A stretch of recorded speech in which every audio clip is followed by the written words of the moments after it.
Hello and welcome to the Coaching Podcast, Coaching for Success in Sport and Business. Your host is Emma Doyle, the energy and high performance under pressure coach who is a world leader in unleashing human potential. Buckle up for this high octane session. Let 'em have it, coach. G'day everybody and welcome to the Coaching Podcast. I am excited today to interview Adam Klein.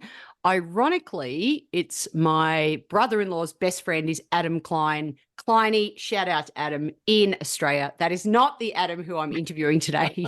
He's actually a professional certified coach, the managing director of New Ventures West, and he's a dedicated leader committed to creating a more just, sustainable, creative, and loving world. We definitely need more of that. He's also a podcast host himself. Of the podcast called Stepping In, and I'm excited to talk to him about his background, including running a professional certified coaching course as well. So, Adam, welcome to the show, and we'll kick it off. Do you prefer to text or call? I prefer to call people.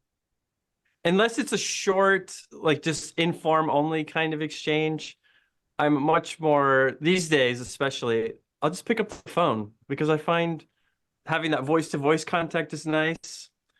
And sometimes it's just honestly easier and a little bit more efficient. I left a client of mine a voice message this morning. And I actually, when I left it, I said, I wonder if people even listen to these anymore. What's your take on that? I've started doing that myself as well a little bit more because I receive them, especially for some of my colleagues and friends that are more around the world. And that seems to be more of a practice, especially I think in South America where I have some colleagues. So I receive it from them and I'm like, it's kind of nice hearing someone's voice. So I've started doing that as well. And I don't know if they listen to them or not, but I enjoy leaving them. Well, talk to me about integral coach. I mean, what is an integral coach? Let's start there. Yeah, that's a great question, and one that has a variety of answers. So one way that I would talk about it is integral coaching is really an invitation for someone to discover and lean into their vocation, or sometimes we call it their purpose. So integral coaching wants to help people attune to and include all of themselves, their thinking world, their feeling world, their sensing world, the dimension of the soul, and have those things really work together in harmony so that they can bring themselves into the world fully. So in the workplace context, let's say a manager or leader is finding that their team continues to bring all of themselves to work and all of their problems. What tip have you got there for a manager who is a coach? Yeah, this is a helpful thing, right? Because what do we mean by bringing our whole selves? And does it mean we're just having cathartic experiences by sharing or sort of offloading things onto someone else? Another way of saying it is, how can we each access our own agency and power? So in the workplace, it might mean that, yes, you're bringing your whole self. And then in that, how does it make you step into more responsibility, more ownership? Another way to say it is like more self-leadership. So how are you in your life in a centered way and leading it for yourself? In a team context, how are you bringing forward contributions that support the team growing forward and support the health of the team? That doesn't mean leave parts of yourself out, but it means how can we bring it in a way that's life-giving for everybody? And in a team dynamic, how is it life-giving for the team? How is this going to support us all gelling together more, working together more efficiently, working together more with trusting relationships? So it's not I know because it can be interpreted, it's not a sort of a free ticket to just do whatever you want. It's actually a call into becoming more, to say it this way, more mature. I've been listening to some of your podcasts. You've got this very mature, thoughtful voice. Have you always been like that? Like, take me back. Let's go to your backstory. How did you become a coach?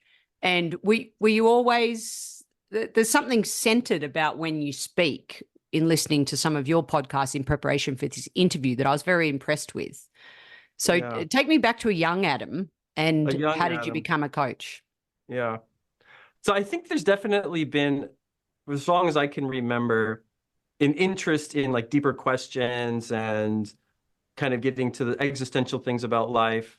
Um, and especially as a younger person, definitely combined with having fun and being crazy. But as I've grown, there's been this way that I'm trying to kind of continue to access both of these things, the sort of centered voice that you're mentioning, and not have it be so contained or restricted. So how to have both ends of the spectrum work together. But I can remember back when I was like going into college, wondering, what am I going to study? I don't really know what I want to do. Yes, I'm good at these things like in math and sciences. And I remember saying, well, what I really care about is helping people become who they are. And can I just do that? Now, of course, it was a question for myself as well. I think in hindsight, I realized part of what I was asking was, how do I become myself? Like, what do I really want to be doing in the world? And in my own question, I found a way of having that be of service to other people as well. So that's what led me into coaching ultimately. You know, back then I had no idea about coaching or what coaching was, and there was a very meandering path for me to get into coaching. But it's definitely been something in the background. Like, what makes us us? How do we feel free to be ourselves and not what society tells us to be, and feel more liberated while also being responsible, like we were talking about, and mature and taking care of not just ourselves, but the extended world. So that's been something, yeah, for a long time that I've been always interested in for whatever reason. You know, I'm not quite Yeah. always sure. So how can someone wake up from that little voice, the one that says you could be more, or are you really living your vocation? And your voice says absolutely not. What's one step that people could take to uncover that? You know, I've been in this question, especially as I've been talking to other people about like what it was like for them. And I think honestly, a helpful step is first acknowledging that that voice is there and giving it some breathing room. I find, especially in work with clients in the workplace, where that voice is there, but they don't want to give it time because it might be too disruptive to their life. It might mean they have to rearrange things, or there's too many demands on them, so they'd rather just rush through and take care of the immediate thing that has more clarity about it. It's easier, they know what to do. So honestly, a first step is acknowledging that it's there and then listening. And that's also partly of my own story. Like for a long time, I felt like life had to make sense. Like I had to have a plan. So when I went to college for it was engineering, I went all the way through graduate school. And that was because in my mind, I had to do something that was pragmatic and practical that could make money. And so that was my answer. It was sort of a thought out, engineered way of being in life, rather than sitting with this question that I mentioned to you earlier of like, how do I help people become who they are? That was so nebulous. I didn't know what to do with it. So I kind of just stuffed it aside. But it lingered and it lingered and it lingered. And finally I said, okay, I'll listen. And that's ultimately what had me pivot toward coaching. So that brave step in and of itself is a big one. Listening, making space. Well, that's the reason I wrote my book, actually, What Makes a Great Coach. Listening came up as the first thing that one of the greatest players of all time told me makes a great coach. And that kicked off a whole podcast, this podcast, and the top 10 practices of which listening features very greatly. So in 1 to a maximum of 3 words, what would you say makes a great coach? So it's a little bit of a different word for listening. The word I would use is attunement. So then I would expand it to say attunement to self and other. Please expand. Yeah, so the expansion part is attunement to me is like it's a kind of listening. So sometimes we hear listening and I'm listening to what you're saying, like the words that you're using and trying to make sense of the language. So to me, attunement is listening, not just at the words level, but like what emotions am I picking up on that are here? How do I feel in my body when I'm with this person? What happens? Do I feel more relaxed, more agitated, more playful, more courageous? So attuning to the different dimensions of a person. And then taking that in, and maybe I would say for coaching, it would be attunement and response. So attuning and then have the capacity to respond to your client in a way that's helpful. So that first part is taking in all the cues, said, unsaid, felt, sensed, and then having a generative response. I love that. I haven't had that answer yet. So yeah, what there do you you hear? go. I'm curious because you've been There in you this go. for a while. What do you hear in that? What do I hear? Yeah. You said Uh, you love it. I'm curious what for uh, you. Well, what comes up for me is this ability to tap into the energy of the flow between the two people. Right. So when I hear that, it's, and I teach, I've got a workshop coming up next month on listening with empathy. Mm, And so this attunement is such a great word to describe what we're looking for with regards to the map is not the territory. What is really going on for the person? How do we tap into the energy of the, whether it be with a team, I'm often in front of a group of people, and right. that flow of energy as well. So, I know in listening to preparation for this interview, New Ventures West certainly tap into the thinking, the feeling, and the sensing, and using the holistic approach to coaching, Right. which I think it sounds good on paper, but it's bloody hard. Like, it's It not is. easy to No, do, it's not. Yes. because it's much easier to coach based on, oh, what do you want to work on? Boom, I want to Yeah. work on this. All right, let's go do it. And especially my background as a high performance tennis coach. How'd you go on the weekend? Oh, my backhand sucked. All right, let's go fix your backhand. So shifting into this way of coaching, I think it feels like sometimes I'm a new coach every day. So that's what came up for Absolutely. me. Yeah. So I want to talk about, and this is maybe selfishly, but I work with a lot with engineers Mm, and in the manufacturing space, and having them bring more of themselves just to a conversation is sometimes difficult. What would you say to somebody who's coaching someone who's very introverted, shy? They're there, but it takes them a while to sort of connect. What are some of the ways to do that on a level that's integral? mm. Yeah, that's a wonderful question. And obviously, it depends on the person and what's going on. But to speak about it a little bit generally, I think one of the things that's powerful is recognizing how, like, I'll say it this way, how we're sitting or the shape that we're in our body influences like our thinking and our feeling. So sometimes it's helpful just to invite people into, what if you were to shift how you're sitting? Like if you were to sit up more a little bit and just change your posture. And now let's have a conversation.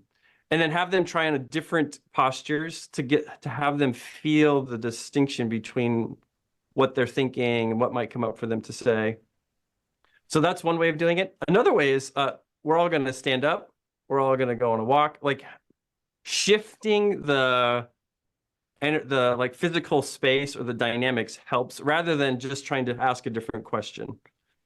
So it's like, to me, it's like, how do we work with the things that are in the background that are influencing our thinking and our expression? So things in the background are our posture, how we're sitting. Is there like good circulation and blood flow going on that's going to allow us to express ourselves? Especially for people who are in a work situation where maybe they're sitting a lot or they're in a routine, mechanized, like patterned way of living, then their body gets really patterned. So to have them have new insights, it's difficult because their mind is being patterned by how they're moving. So just a little bit of shift can often be a helpful way of allowing someone to access a different insight, talk about something new. The old sort of cliche is, it's like why good ideas come in the shower. It's because we're not in a routinized space. We're kind of just allowing our mind to wander and, oh, we have a new idea. So similar to that. Well, that leads beautifully into when you do your ultra running, your Ironman triathlons. You get this deeper understanding the importance of the body and the integral nature of being human. First of all, hat off to you, as I said, off air. Very hat off, or like, what's wrong with you? What are the two? But I think I couldn't think of anyone more qualified to speak about navigating resistance, the mind and the body connection. I mean, talk to me a little bit about your sporting background.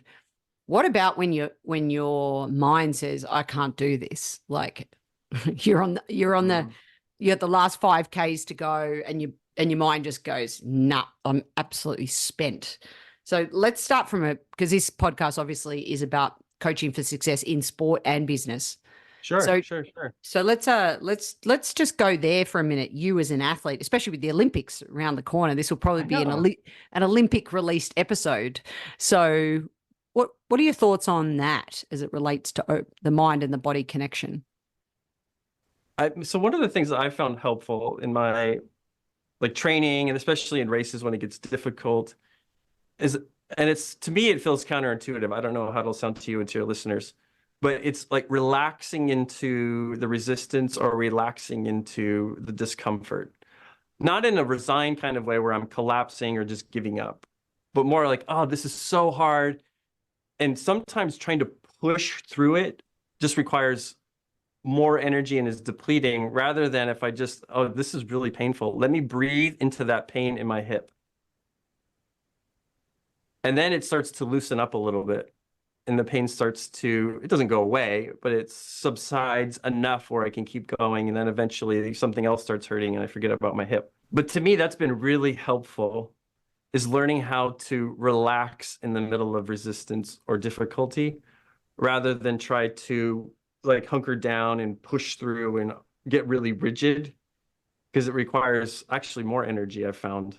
So that's been a powerful thing for me, of getting through some of those hurdles, those difficulties. I can remember a race 2 years ago where I was almost ready to quit. I was like, I'm not going to finish this race. And I was like, well, let me just pause, take a breath, and just keep going a little bit here and see what happens. So in that, there's also a little bit of a commitment to just do one more thing. So take a breath, take a step, take a breath, take a step. So the other component I would say is breaking things down into smaller and smaller pieces and remembering, why am I doing this? What's my commitment? Oh yeah, I committed to doing something that was hard. And here's hard. It's here. So a lot of people experience that in the workplace. What are your thoughts there for helping coaches who may be experiencing resistance? Yeah, again, I think it's coming in and seeing not how do I overcome the resistance or push through it, but how can I meet that resistance and have it relax? So another way of saying it is what is the resistance teaching me? The resistance is here. What is it resisting? What can I learn from it? And then it starts to relax. It's how do I befriend resistance? I had someone illustrate it to me this way, where they were like, okay, make a fist and then really hold it and try to open it. And of course, you're in tension with yourself. He's like, okay, now put your fist inside of your hand. And there's a natural relaxation that happens in the fist. So meeting resistance that way, rather than head on, where rigidity meeting rigidity, it just reinforces rigidity until something snaps or you're overpowered, which in the short term works in a team dynamic, but in the long term, it just really hinders performance when people are overpowered all the time. What about a sports coach that's listening to this and thinks, Adam, nah, I need to be the motivational coach, and I'm the one who leads them in the battle, and they need to push through it. And I'm not sure I agree. What do you say to that, sports coach? So I'm not a huge sports psychologist, so I think there's a lot of credence to that, where we're trying to rev someone up and get them to do something. And I know for me, it's much more powerful when I access my own inner motivation. And the more I can tap into that, that lasts a lot longer. There's a lot more power in it. And it goes the distance for me. Certainly credence to like, okay, I'm going to pump you up and we're going to go. And that's helpful. And it fizzles. Not sustainable without the internal motivation.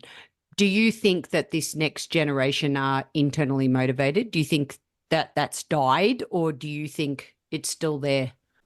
I think people are wanting internal motivation and they're not quite sure where to find it or how to access it. But I think we've recognized that the old way of overpowering like works, but it has real limitations. There's this talk of like, oh, inner motivation, that sounds so nice and soft. And does that really work? How do we access it? So I think we're in this question period of what does that mean? Is it true? How do I access it? In the meantime, I have deadlines and things that are requiring me to get stuff done. To me, a space to really dig in and say, yeah, it does work if you're committed to it, but it requires commitment. And I think that's the piece that is often missing in our culture is commitment. Like, it's not fun. It's not easy. It requires attention. It requires focus. And commitment is something we do not just once. A commitment means I committed to that yesterday. I'm committing to it today. Tomorrow I will commit to it again. And that can play out over the long run. The way our attention gets hijacked so easily, commitments are get lost. So if I'm a manager in charge of a team and they're collaborating and I'm setting up these environments to tap into that internal motivation, but there's no cohesion there, it's missing something. What are some thoughts and practical strategies that you could share to help coaches in that scenario?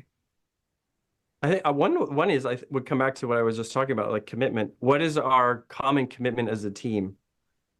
Yeah, yes, we have this project we're working on, but beyond specific projects, like what is our commitment to each other and what is our commitment to our work?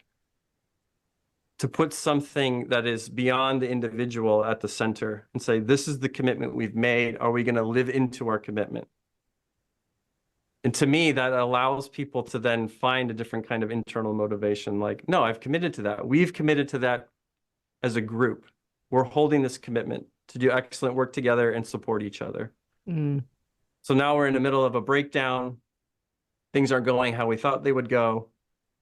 Let's remind ourselves in this difficulty of our commitment to good work and our commitment to each other. It helps us get out of bed, doesn't it? One more time and step up and face rather than run away from whatever's going on. It also calls into question, is this something I want to be committed to? Maybe not. So that's Maybe not. A scary question. Yeah, that's a scary question. Back to living your vocation. Yeah. So what's your purpose? One way that I articulate it is letting go of everything that is not love and becoming all flame, bringing healing and light to others. So for me, it's a letting go of things that are inhibiting so that I can be a generative force for people in the world. Beautiful. What disruptive idea do you have that you think is going to change the way we coach in 2030? So what my answer to that would be, and it kind of goes back to something we were talking about earlier around integral coaching, that I think coaching requires a kind of person the coach to be, someone who can listen holistically and respond generatively. So that to me suggests it's something that's beyond a particular step. Like there isn't a way of writing those steps out. There isn't a particular methodology. It's like, how do I as a coach cultivate myself so that I can be a living, helpful response to my client? An analogy I like to use is, it's like, how do we become gardeners or midwives? Where we're paying attention to the garden, which is our clients, that has a natural process to it And there's skillfulness on the gardener side of knowing what to do, when to add water, when to add fertilizer, when to bring more light, less light. So how do we attune ourselves to a natural process and be skillful about it? I think that's where coaching is heading, and it requires more of the coach in a way. Like how we live, how we cultivate ourselves as an instrument becomes more and more central. Do you think anyone can become a coach? I don't know if it's right for everyone to become a coach, to say it that way. I think we all have our different expressions in the world. And if we expand the word coach to be someone who like helps others and enables things to move forward, then yes. But sometimes it might be in the form of being a leader. It might be the form of being an artist. It might be the form of a teacher. So in a way, there's coaching going on, but your profession is not a coach. I know you use the tagline leader as coach. That's the other reason I got you on the show, because that's one of my workshops. I've run it 14 times this year. Oh, great. Leader as coach. So when you wrote that, I was like, I'm not sure you'd seen my stuff, but what do you mean by that then? Yeah, well, it gets back to something you were bringing earlier around teams. So to me, leader as coach is, how do I be a person in the workplace that empowers others to be more responsible, more in their power, full of more agency, able to take care of the whole more. So, and that to me also is included in like just how I am, how I show up in a meeting. So like when I walk in the room, if I'm a leader as coach, does my team all of a sudden feel more empowered, more capable? Because that's what we hope when our clients meet us. When a client sits in front of me, I hope they feel more relaxed, more capable, more able to express. So that for me, it's about both like what we're doing, leader as coach, but then also just how our team relates to us as a leader. It's that like being the wind under the wing. Is that from one of your poems? No, but it should be. I liked that one. Published poet. Oh, that's fantastic. So with that, I know in your coach training that you teach the multiple intelligences, and as a leader, creating a safe space to allow people to have multiple intelligences. Do you want to share a little bit about your coach training and tapping into the different ways that you can coach somebody? Sure. And it starts with that fundamental place of how do we enter into this way of being. That's what we call like how we show up. So supporting participants in our class to have the way of being that when they're with the client feels more seen, more capable, more able to express themselves, just as a starting place. So it's a year long, and the first quarter of the year is dedicated to, the way I like to talk about it is like cultivating the soil. So the coach is the soil. Let's cultivate it. Let's make sure it has the right nutrients, the right water level, the right moisture level, so that about a quarter in, we can plant these seeds of skillful coaching. But if the soil isn't ready, if it's dry, it doesn't have the right nutrients, you can plant these seeds and they're just going to shrivel up and not really grow anything. So for us, it's important to have an environment, meaning the person that's ready to have these seeds of like listening and making requests and skillful response to clients, that those seeds have a place to find room to grow. And then at that point, it's kind of a dual track thing where you're working with your own sense of self, the soil, and then growing these skills as coaching and doing it all in a cohort, which is a big piece for us, that you're with the same group of people, because there's so much learning that happens amongst each other and in groups. So that's how we go about it. It's really sort of a 3-track thing, like our own personal cultivation as a coach, learning competencies and skillful coaching, and doing it in a cohort in community. Fantastic. So could you share, to round off this episode, potentially 3 top tips for coaches out there to respond generatively? Well, I would go back to one of the things we talked about, like listening and attunement. First, start with, who is this person now? Like you used this lovely phrase earlier of like, the map isn't the territory. So when we encounter a client, who are they? Not who do we think they are? So that's the first. The second is, what's my own range of being able to respond? Like, am I really good at asking questions? Great. What about my capacity to say things clearly? Maybe that's something I need to work on. So noticing our own skillfulness, being able to listen, yes, and also respond. And then the third thing I would say is, who am I learning from as a coach? Like, our learning is never ending. That's one of the things I love about coaching. So what am I learning about coaching by being with this client? And then taking that to conversations with colleagues. So saying always open to the learning about coaching. Well, it's been a garden episode, hasn't it, really, Adam? There's been lots of fertilized soil, so we can all plant our skillful seeds and grow, because who knows how what the garden's even going to look like sometimes. Exactly. That's the thing, right? I appreciate your time, your energy and agency and power, and for us all to continue to live our vocation as leaders, as coaches, as managers. Adam, thank you so much for being on the Coaching Podcast. It's been a real delight, Emma. Thank you for having me. And thank you, everyone, for listening. If you enjoyed this episode, please leave a rating review on your podcast listening device. And don't forget to tell a fellow coach about the show. The ball is in your court to take action and enjoy your coaching.